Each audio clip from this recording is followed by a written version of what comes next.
दुनिया के तमाम देश तरक्की कर रहे हैं। वहाँ के नौजवान विकास की बातें कर रहे हैं, विकास की सोच में बढ़ रहे हैं।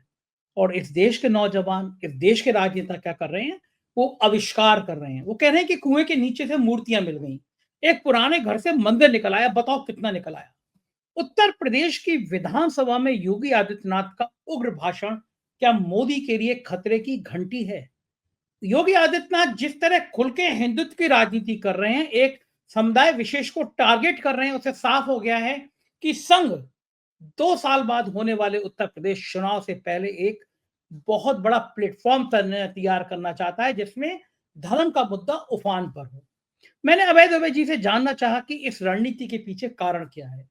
मणिपुर जो केवल साढ़े 22 लाख आबादी वाला राज्य है, वहाँ के लोगों के झगड़े निपटाने में सरकार को पसीने आ गए। प्रधानमंत्री मणिपुर का मां नहीं बोल पा रहे हैं और आप 20 करोड़ 25 करोड़ आबादी को लगातार टारगेट कर रहे हैं। कब तक आप उनकी सहन शक्ति की परीक्षा ले रहे हैं? क्या ये देश एक खतरनाक मोड़ पर जा रहा है? भारतीय जनता पार्टी के लोकसभा चुनाव के नतीजों ने क्या मोदी और योगी की नींद उड़ा दी है? उनको समझ में आ गया है कि उनके विकास की कलई खुल गई है और उत्तर प्रदेश अब पिछड़े दलित मुसलमान अगर एक मंच पर आ गए तो बीजेपी का डिब्बा गोल हो जाएगा। इसलिए एक तरह का नया माहौल तैयार किया जा रहा है, जिसमें धर्म को अफीम के नशे की तरह चटाया जा रहा है। अभय दुबे जी से मैंने बहुत तीखी बातचीत की है, बहुत अच्छी बातचीत की है। मेरी रिक्वेस्ट है कि बातचीत पूरी सुनिएगा, चैनल को सब्सक्राइब और ज्वाइन करना ना भूलें। चलते हैं अभय दुबे जी के पास। 4 पीएम न्यूज़ नेटवर्क में स्वागत है अभय दुबे जी आपका। देश में गजब सीन चल रहा है। उत्तर प्रदेश की विधानसभा में किस मुद्दे पे बात होनी चाहिए? उत्तर प्रदेश की विधानसभा में बात होनी चाहिए कि किस तरह अस्पताल में अचानक आग लग गई और कितने नवजात बच्चे मर गए। उत्तर प्रदेश में बात होनी चाहिए कि कहीं क्या कारण है कि लगातार यहाँ पे बेरोजगारी बढ़ रही है, पेपर लीक हो रहे हैं, सरकार इसको रोकने की क्या कोशिश कर रही है। उत्तर प्रदेश की विधानसभा में बात होनी चाहिए कि मध्यम वर्गीय परिवार जो महंगाई के बोझ तले मरा जा रहा है, उसको बचाने के उपाय सरकार क्या कर रही है। किसानों की दुख दर्द बांटने के लिए सरकार क्या कर रही है। लेकिन बात किस पे हो रही है? मुख्यमंत्री खड़े होकर कह रहे हैं, देखो संभल में 50 साल पुराना मंदिर प्रशासन ने खोज निकाला, कुएं के नीचे से मूर्तियां मिल गई हैं। इसका मतलब हाँ मंदिर था। वहां पे सालों पहले 200 हिंदुओं की हत्या हो गई थी। एक जज, मानसिक रूप से विकृत जज, मुझे कहने में कोई समस्या नहीं है, भले मुझ पे कंटेम्प्ट हो जाए, मानसिक रूप से पागल जज कह रहे हैं कि ये कठबुल्लियों का शासन है, नहीं चलेगा कठबुल्लों का शासन, बहुसंख्यक के हिसाब से देश चलेगा। और मुख्यमंत्री मुख्यमंत्री उसकी प्रशंसा में दिन रात एक कर रहे हैं, कह रहे हैं सही तो कह रहा था। मुझे लगता है कि कलकत्ता के हाई कोर्ट के जज की तरह जिसने नौकरी छोड़ी थी वो सांसद बन गया, शायद जस्टिस शेखर यादव भी बहुत जल्दी भारतीय जनता पार्टी की सदस्यता ग्रहण कर लेंगे। लेकिन मेरा बड़ा सवाल ये है अभय दुबे जी, ये कौन सा हिंदुस्तान बन रहा है? आम आदमी के मुद्दों की जगह हम लोग इन बातों पे हाउस में चर्चा कर रहे हैं, हंगामा कर रहे हैं। एक तरह का माहौल खराब करने की कोशिश सरकार की तरफ से की जा रही है। मुझे तो खौफ लग रहा है, आपका क्या मानना है? अच्छा, आप ये बताइए संजय जी कि सुप्रीम कोर्ट के मुख्य न्यायाधीश ने संज्ञान लिया है जस्टिस शेखर यादव की बातों का और उनसे सफाई मांगी गई है और शेखर यादव को जो महत्वपूर्ण मुकदमे वगैरह दिए गए थे शायद वो मुकदमे उनसे ले लिए गए हैं। अच्छा, तो चूंकि वो न्यायपालिका की नौकरी करते हैं शेखर यादव, इसलिए सुप्रीम कोर्ट उनके जो भी विचार हों, आपने उनकी सही आलोचना की है, आप उनके जो भी विचार हों उनको संयमित कर सकता है। वो नौकरी के डर से अनुशासित हो सकते हैं शेखर यादव, लेकिन योगी आदित्यनाथ को कौन अनुशासित करेगा? ये मध्य प्रदेश के मुख्यमंत्री को कौन अनुशासित करेगा, जिन्होंने कहा है कि विपक्ष को श्री राम राम और कृष्ण की कथाओं से दिक्कत होती है, इसलिए अब तो विपक्ष की छाती पे पैर रखकर हम उन्हें राम और कृष्ण की कथाएं सुनाएंगे। हाँ, ये कहा है उन्होंने, उनकी छाती पे पैर रखकर हम राम और कृष्ण की कथाएं सुनाएंगे। तो उनको कौन संयमित करेगा? उनको संयमित करने का कोई तरीका नहीं है। मैं बार बार कहता हूं, उनको केवल वोटर ही लोग मतदाता ही संयमित कर सकते हैं। इन लोगों को कौन देखिए, हर एक की अपनी एक आचरण संहिता है, हर एक का अपना एक प्रोटोकॉल है। जस्टिस शेखर यादव का भी प्रोटोकॉल है, योगी आदित्यनाथ का मुख्यमंत्री के तौर पर प्रोटोकॉल है, इसी तरीके से मुख्यमंत्री मोहन यादव का भी प्रोटोकॉल है। लेकिन इनमें से कोई भी अपनी आचरण संहिता, अपनी स्थापित आचरण संहिता का पालन नहीं कर रहा। और उसको रोकने के तरीकों का धीरे धीरे हमारे पास टोटा होता जा रहा है। काफी मुश्किल हो रही है। शेखर यादव ने खुल के जो कहा है उसके ऊपर सुप्रीम कोर्ट ने संज्ञान लिया है, लेकिन आप देखिए उस संज्ञान की प्रक्रिया भी लंबी है। ऐसा नहीं है कि तुरंत उनके मुंह पे तुरंत उनको रोक दिया गया हो, उनकी प्रक्रिया भी लंबी है। उन्होंने कह दिया भाई हमारी बात को तोड़ मरोड़ के पेश किया गया है, कुछ इस तरह की बात कह दी, पतली गली खोज रहे हैं, उससे निकल जाने की कोशिश करेंगे। और योगी आदित्यनाथ को तो पतली गली की भी कोई परवाह नहीं है, उन्होंने आज तक पतली गली खोजी ही नहीं। वो तो चौड़े रास्ते पे चलते हैं, चौड़े रास्ते पे चलते हैं और वहां से सांप्रदायिकता फैलाते हैं। वहां से मोहन यादव नए खिलाड़ी हैं इस क्षेत्र के। वो पहले तो उनको कोई जानता नहीं था, अब वो मुख्यमंत्री बन गए, अब वो इस तरह की बातें कर रहे हैं। वो साफ उनका पूरा मुहावरा हिंसक है, छाती पर पैर रखकर हम राम और कृष्ण की कथाएं सुनाएंगे, ये पूरा मुहावरा उनका हिंसक है। अब मैं तो हम और आप मिलकर यहाँ विचार विमर्श कर रहे हैं, हमारे आपके विचार विमर्श करने से क्या होगा? सवाल ये है कि वो कौन सी तरकीबें हैं, वो कौन सी युक्तियां हैं, कौन से नियम कानून हैं, कौन सी आचरण संहिताएं हैं, कौन सी आचार संहिताएं हैं जिनके मुताबिक देश के इन 3 मूर्धन्य पदों पर बैठे हुए लोगों को संयमित किया जा सके। इन तीनों ने संविधान की शपथ ली है और ये बातें तब कही गई हैं जबकि लोकसभा में संविधान के ऊपर चर्चा हो रही थी और राज्यसभा में चर्चा होनी अभी बाकी है। तो मैं तो बहुत हतप्रभ हूं। अब इस वक्त मुख्य प्रधानमंत्री महोदय खुद कुछ नहीं बोलते इसके ऊपर। भाई कुछ ना कुछ किसी ना किसी को तो ना रोकना पड़ेगा। कौन रोकेगा? मोहन भागवत रोकेंगे? दत्तात्रेय होश बोले रोकेंगे? कौन रोकेगा? हमारे आपके रोके तो रोकने वाले हैं नहीं है। ये तो उसी व्यक्ति से रुकेंगे जिस व्यक्ति के कहने से इनको लगा कि इसकी बात नहीं मानेंगे तो हमारा नुकसान हो सकता है, वरना ये रुकेंगे ही नहीं। इनको लगता है कि खुली छूट दे दी गई है।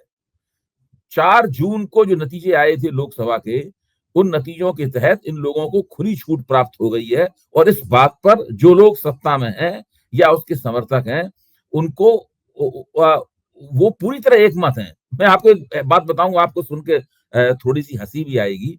इन्हीं शेखर यादव ने सितंबर के महीने में शायद एक फैसला दिया था। उस फैसले में उन्होंने क्या कहा था? उस फैसले में उन्होंने कहा था कि गाय एक ऐसा पशु है जब वो सांस छोड़ता है तो ऑक्सीजन निकलती है। वो ऑक्सीजन लेते नहीं है, हम सब लोग तो सांस लेने के लिए हमें ऑक्सीजन लेनी पड़ती है, लेकिन गाय तो और गाय जब सांस छोड़ती है तो वो ऑक्सीजन निकलती है।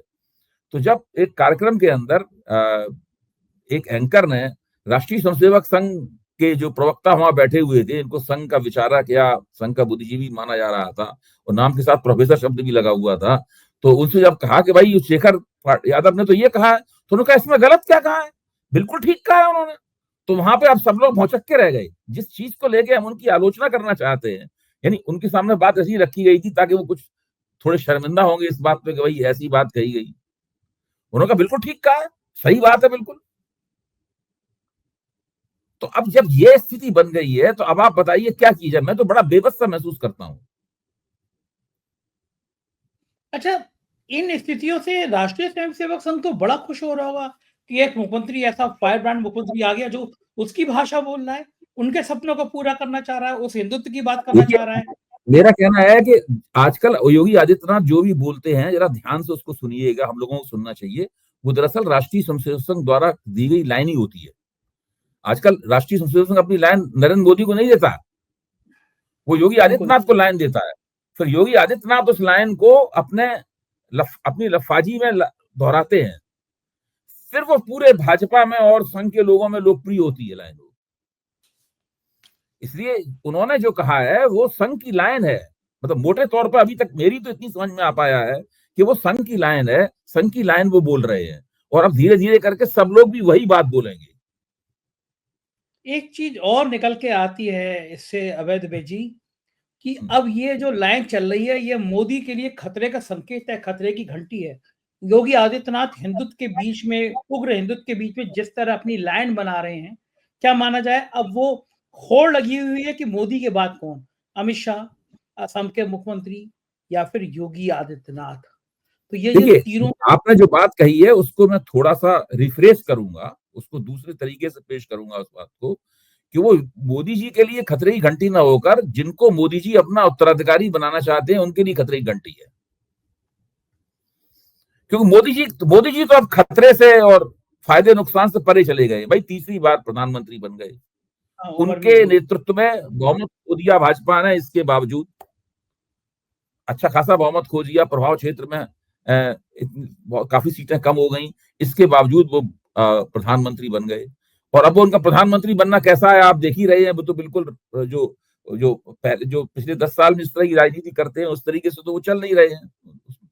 यहाँ तक कि संघ भी उनके जरिए अपनी लाइन नहीं दे रहा है, जैसे हमने कहा वो योगी आदित्यनाथ के जरिए अपनी लाइन दे रहा है।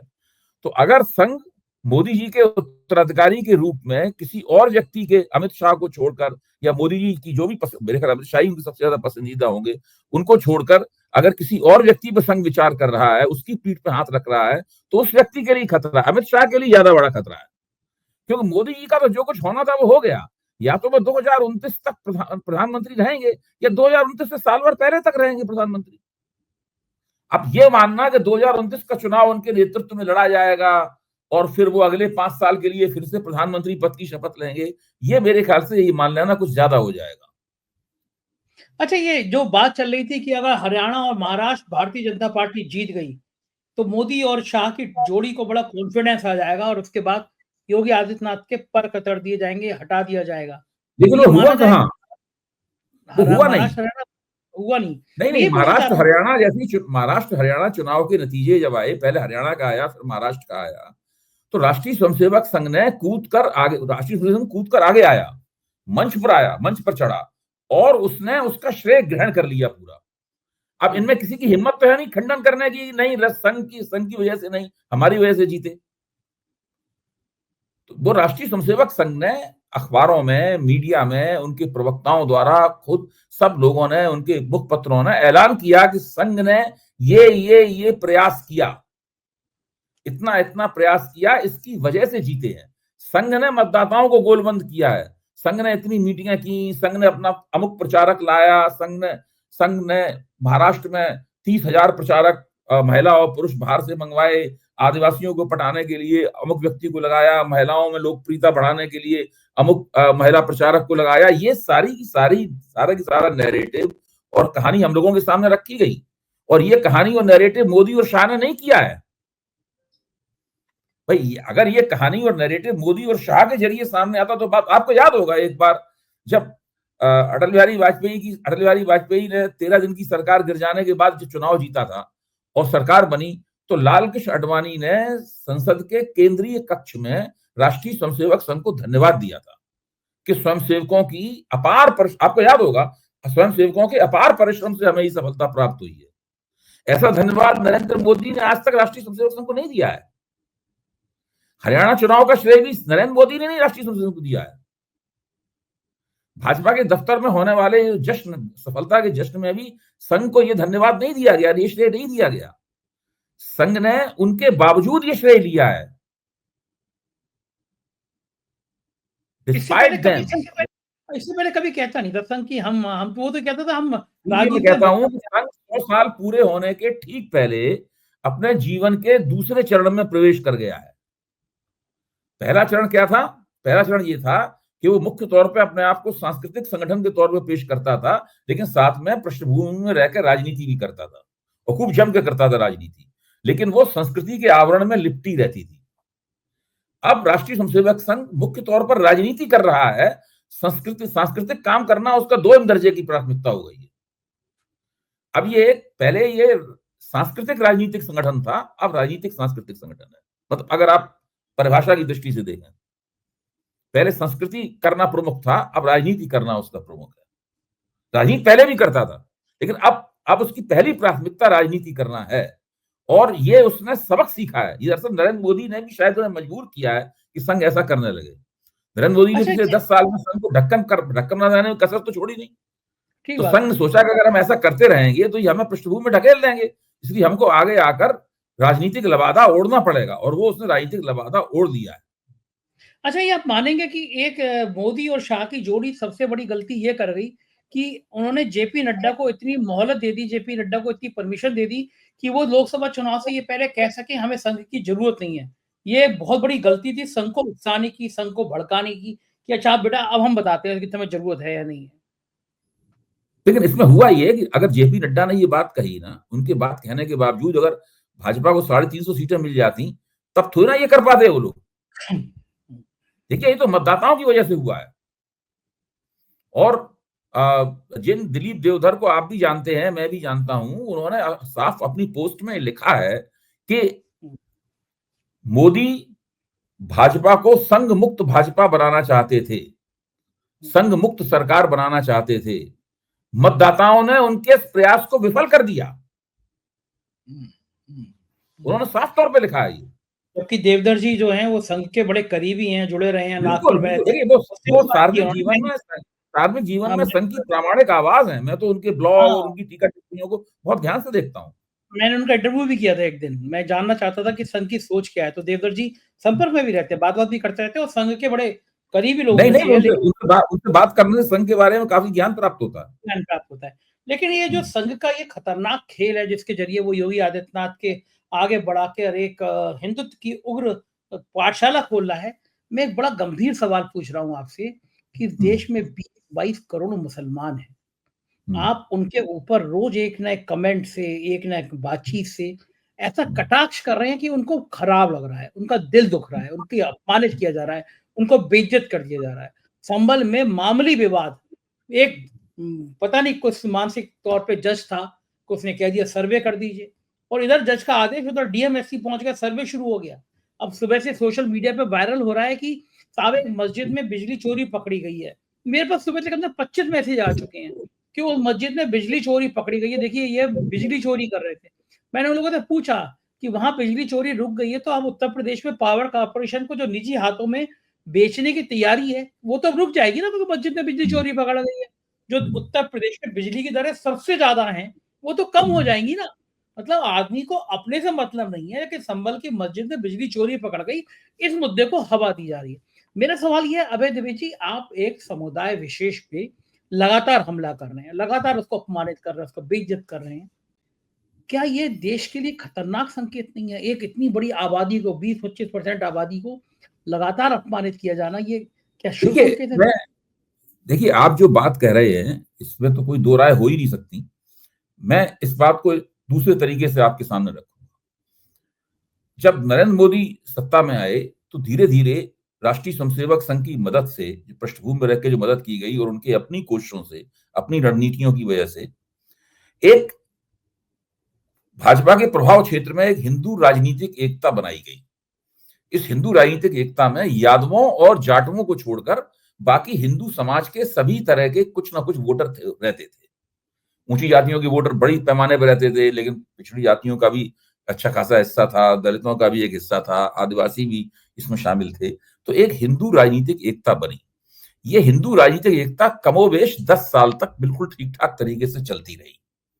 इस पूरी प्रक्रिया में इन लोगों को लगा कि ये तो हमने बना दी है और ये बन गई है और ये तकरीबन स्थायी हो गई है। अब ये हिलने वाली नहीं है अपनी जगह से। इसी दम पे तो 400 पार का नारा दिया गया था। हुँ, इसी दम पे तो मोहन भागवत ने विज्ञान भवन में भाषण देते हुए कहा था कि मुसलमानों और हिंदुओं का डीएनए एक ही है। और इसी दम पर नरेंद्र मोदी ने कहा था कि अब भाजपा को चाहिए कि वो पसमानदा मुसलमानों की बस्तियों में स्नेह यात्राएं निकालें। हुँ, तो मुसलमानों के बारे में इनका पूरी टीका टिप्पणियां सब बदल गई पूरी। इनको ये आत्मविश्वास बहुत ज्यादा बढ़ गया। उनको लगा कि अब हमारा कुछ हिला बढ़ने वाला नहीं है।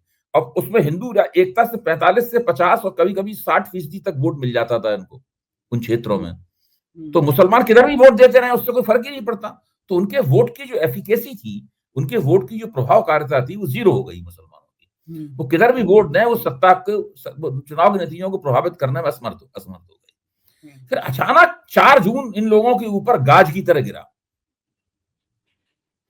और इनको लगा कि नहीं, वो हिंदू एकता जो थी, वो स्थायी नहीं थी। वो तो क्षणभंगुर साबित हुई, वो तो कभी भी टूट सकती है। और जैसे वो हिंदू एकता टूटती है, वैसे ही मुसलमान वोट की एफिकेसी जो हमने खत्म कर दी थी, वो एफिकेसी बढ़ जाती है। वो निर्णायक हो जाता है मुसलमान वोट। तभी इन्होंने कहना शुरू किया कि भाई वोट जिहाद चल रहा है। वोट जिहाद कहां से निकला? यहीं से देख रहे, इससे पहले वोट जिहाद क्यों नहीं कहते थे, क्यों मुसलमान वोटों से चुनाव नहीं हारते थे? जब लगने लगा कि हिंदू मुसलमान वोट मिलकर इनको चुनाव हरा रहे हैं, जब पिछड़े और दलित और आदिवासियों के वोट और मुसलमानों के वोट मिलकर इनको चुनाव हरा देते हैं, या चुनाव ये जीतने नहीं देते, अलग अलग किस्म के ऐसे नतीजे निकल रहे हैं जो इनकी योजना के मुताबिक नहीं है, तब फिर चौंके ये, और फिर से 90 के दशक का माहौल और 90 के दशक की राजनीति की वापसी करने में लग गए। अच्छा, हम लोगों ने क्या किया? मैं कबूल कर, हम लोगों ने क्या किया कि 4 जून के बाद हम ये सोचने लगे कि भाई इन लोगों के बीच में बहुत सारे अंतर्विरोध हैं। संघ ने कुछ छींटाकशी भी की मोदी के ऊपर, और फिर योगी आदित्यनाथ के खिलाफ पूरी भाजपा की, उत्तर प्रदेश भाजपा की जो जांच कमेटी थी, आदित्यनाथ की सरकार के खिलाफ टीका टिप्पणी की, सरकार को हार का जिम्मेदार ठहरा दिया उसने। ये तो सब हम लोगों ने होता देखे हुए, और दोनों मुख्यमंत्री हाथ धोकर आदित्यनाथ के पीछे पड़ गए। उप मुख्यमंत्री, डिप्टी सीएम। हाँ जी, दोनों उप मुख्यमंत्री। तो ये सब देख के हम लोगों को लगा कि इन लोगों के बीच में बड़ी काटफास चल रही है, एक दूसरे की टांग खींच रहे हैं, बड़ी शीतुत छिड़ा हुआ है। वो शीतुत जरूर छिड़ा हुआ था, अभी भी काफी कुछ है, लेकिन हम ये देखने से चूक गए कि इन लोगों के बीच में 90 के दशक की राजनीति को वापस लाने का एक संकल्प काम कर रहा है, एक योजना काम कर रही है, और भयंकर रूप से एक एंटी मुसलमान विरोधी, अल्पसंख्यक विरोधी राजनीति, लफाजी, फिक्रेबाजी, ये सब की जाएगी, और वो जम के की जा रही है, और इसमें किसी की भी परवाह नहीं की जा रही है। कोई इनको ये करने से रोक नहीं सकता, अनुशासित नहीं कर सकता इनको। आज स्थिति ये है। अबे जी, ये सबसे बड़ा डर ये था कि लोकसभा चुनाव के नतीजों ने उत्तर प्रदेश में भारतीय जनता पार्टी की जमीन हिला दी। किसी ने सोचा नहीं था कि समाजवादी पार्टी और इंडिया गठबंधन नंबर 1 पे पहुंच जाएगा। समाजवादी पार्टी की जो ताकत, बड़ी पिछड़े जो काफी बड़ी संख्या में दलित मुसलमान एक मंच पर आए, पीडीए बना अखिलेश यादव ने, उसे बीजेपी की जमीन खिसका दी, जान निकाल दी कि अगर ये हो गया तो भविष्य खत्म हो जाएगा। उत्तर प्रदेश गया हाथ से, फिर सारा गया हाथ से। आपको लगता है 2 साल बचा है उत्तर प्रदेश के चुनाव में? जो हालात है जमीन के लेवल पे, वो उत्तर प्रदेश में भ्रष्टाचार किसी सरकार में इतना बड़ा नहीं है। जिले में, थानों में, तहसील में, अस्पतालों में भ्रष्टाचार से लोग त्रहमाम कर रहे हैं। सरकारी मशीनरी बेकाबू हो चुकी है, नौकरशाह किसी की सुन नहीं रहे हैं। और ये बात योगी आदित्यनाथ भी जानते हैं, उनके विधायक भी जानते हैं कि इतना भ्रष्टाचार कभी नहीं बढ़ा। तो उस हालात में पिछड़े अगर एकजुट रहे मुसलमानों के साथ, तो भारतीय जनता पार्टी का 27वें डिब्बा गोल हो जाएगा।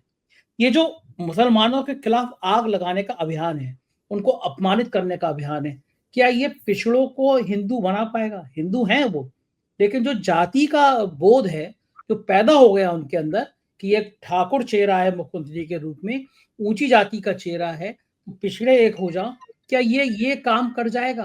क्या ये रोक पाएंगे? देखिए, पिछली बार लोकसभा चुनाव में, मैं समझ गया आपकी बात, लोकसभा चुनाव में समाजवादी पार्टी को पिछड़ों के साथ साथ दलित वोट भी अच्छे खासे मिले थे, और ये मेरे ख्याल से उत्तर प्रदेश चुनाव के इतिहास में इस तरह से दलितों ने कभी समाजवादी पार्टी को वोट दिया नहीं। जिस तरह से दिया, दलित वोट कैसे मिले थे? वो दलित वोट कांग्रेस के जरिए मिले थे। ये बात आप कोई साबित करने की जरूरत नहीं है, ये बात स्वतः सिद्ध है। और कांग्रेस के जरिए इसलिए मिले थे कि राहुल गांधी हाथ में संविधान का लाल रंग की कवर वाला गुटका लेकर सारे देश में घूमे। अच्छा, मुसलमान वोटों का भी बड़ा जबरदस्त कंसोलिडेशन, जबरदस्त ध्रुवीकरण हुआ इंडिया गठबंधन के पक्ष में उत्तर प्रदेश में। वो भी इसलिए हुआ कि राहुल गांधी और अखिलेश यादव एक मंच पर थे, तो मुसलमानों के पास और कोई विकल्प नहीं था कि वो बटते उसमें। तो एक तो इस नतीजे की सबसे बड़ी खूबी ये थी, एक तो दलित वोट मिले, और वो दलित वोट समाजवादी पार्टी की झोली में कांग्रेस के जरिए आए। शायद इसीलिए अखिलेश आज भी कहते हैं कि कांग्रेस के साथ हमारा गठबंधन बहुत ही बहुत उपयोगी है, अत्यंत महत्वपूर्ण है। शायद यही शब्द उन्होंने इस्तेमाल किए थे, अत्यंत महत्वपूर्ण है। तो वो इस ज़हीन आदमी है, और पिछले दिनों उनका रणनीतिक मानस काफी विकसित भी हुआ है, होशियार हुए हैं। मुझे लगता है कि वो कांग्रेस के साथ अपने इस गठजोड़ को नहीं तोड़ेंगे। तो मुसलमान वोटों के ध्रुवीकरण की तो इससे गारंटी हो जाती है। प्रश्न ये है कि क्या दलित वोट फिर से उस संविधान की लाल लाल लाल लाल गुटका जो संविधान का है उसके जरिए फिर से भारतीय जनता पार्टी के खिलाफ वोट करेंगे। मायावती की इसमें क्या भूमिका होगी? ये देखिए, लोकसभा का चुनाव नहीं है, ये विधानसभा का चुनाव है। इसमें मायावती की इसमें क्या भूमिका होगी? मायावती ने पिछले विधानसभा चुनाव में तो कई जगहों पर जाट वोट पश्चिमी उत्तर प्रदेश में नहीं मिले थे, तो जाट वोट की वजह से उसकी भरपाई हुई थी भाजपा में, है?